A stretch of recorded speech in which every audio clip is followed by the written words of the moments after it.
floral designers, welcome to another week of DIY floral design. I've got a lovely mix, some tropical stuff in here that I'm excited about. Let's get started. It's still the height of tulip season, so we have some really gorgeous tulips, orange tulips. Mine are still pretty closed. Just pulled these out, so if yours look like this, that means they're super fresh and they're going to be very tightly closed, but they'll open up over the course of a few days. We also have another spring fave. I mean, let's be real, it's a fave all year round. Our Ranunculus, this time it's orange. Ranunculus and tulips are flowers that enjoy a little bit of chilly weather. They can tolerate some cool weather.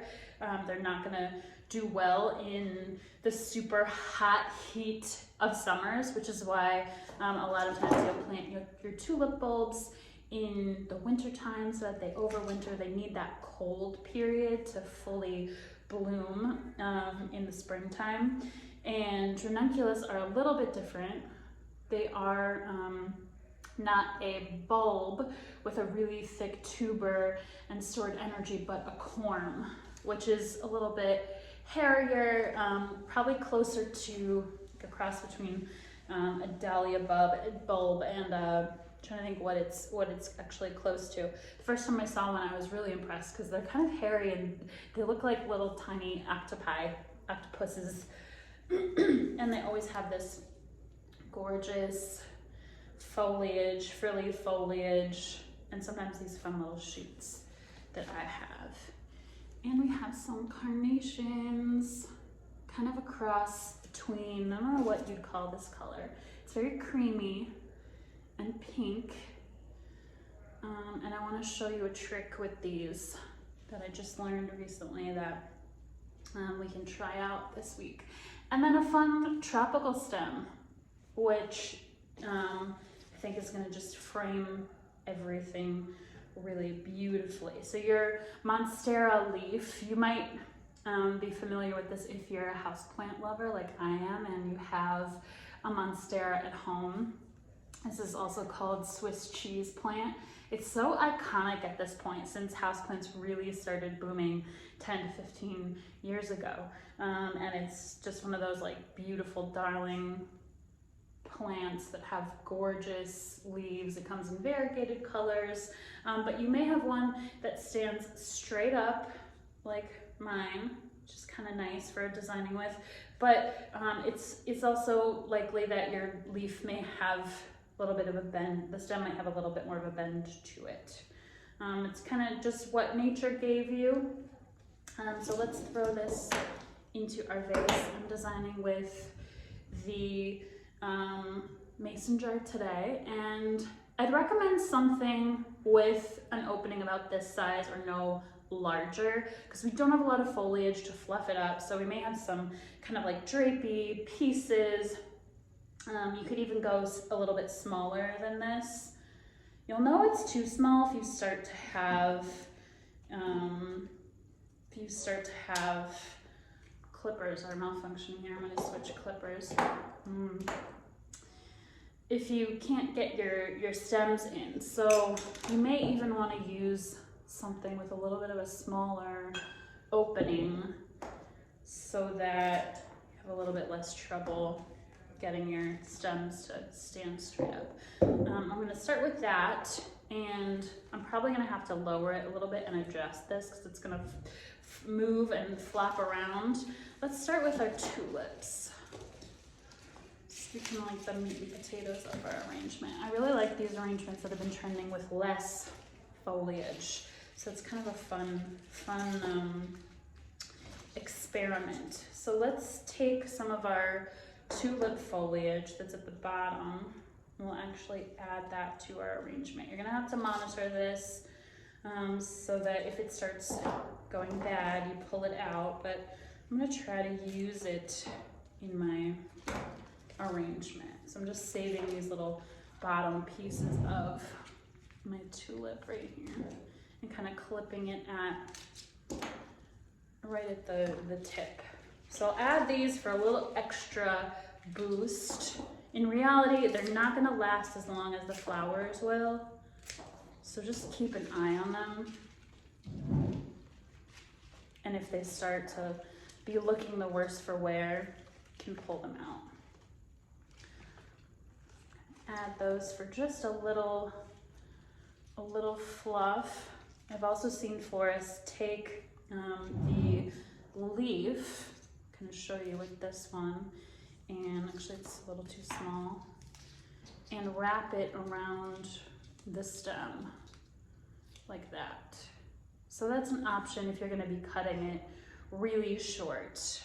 I do tend to cut my tulips on the shorter side because they grow. They like to grow after they've been cut. Will probably grow as much as an inch in length. So I'll start with sort of shorter stems here. Mine are super fresh and are very closed. They might feel kind of on the low side, but again, as they continue to develop, they'll get taller. They're gonna take up a little bit more room in your arrangement.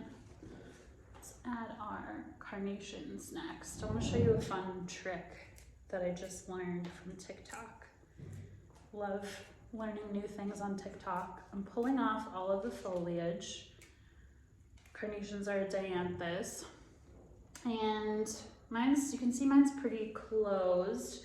So I'm just gonna open it up just a little bit and then try to like pinch out the center of the flower. This can be tricky when it's so closed, but it just changes the look of your carnation. So I'm pinching out these center balloons. Look at that. That's so cool looking. It almost looks like a ranunculus, but it's probably going to last 3 times as long. Ranunculus are pretty long lasting.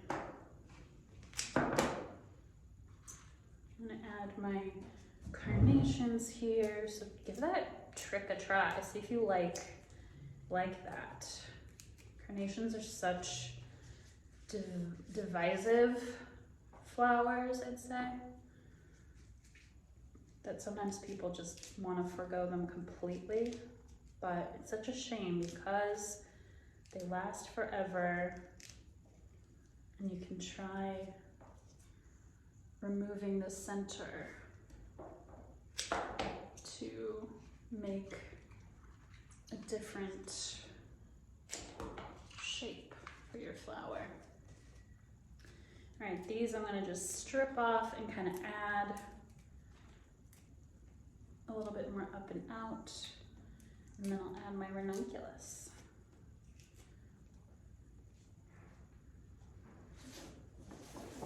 You could add them one at a time, or you could even add them, cut them at the same time, a little bit of staggered height. Man, I'm having the worst luck with clippers today. So that they have different heights. I'm just adjusting the height of some of these, so kind of a waterfall effect from my high all the way down. Adding one more. Let me know if you like that carnation trick.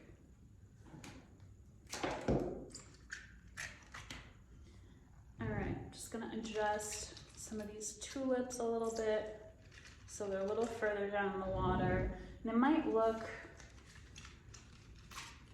a little bit like they should be more up and out, but again, they're going to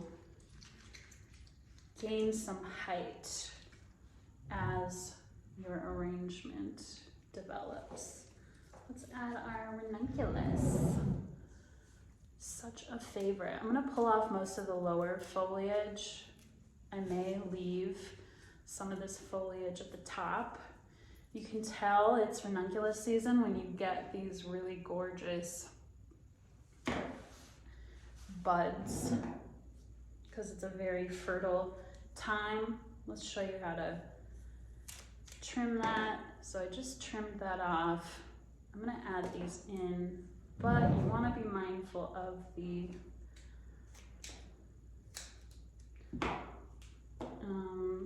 foliage. So if you start to notice that it's going bad, I'm gonna leave a little decorative foliage on there just for some texture.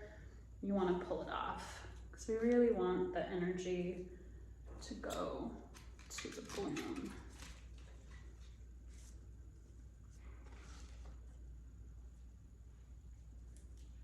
All right, here's another one with a little wee baby stem. Trim that right at the joint point and add these little fun wiry moments.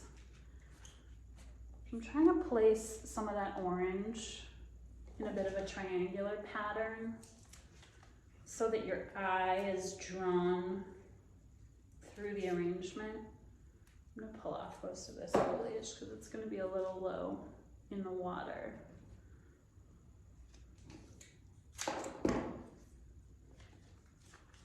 And as this fully develops, I want that just a hair lower.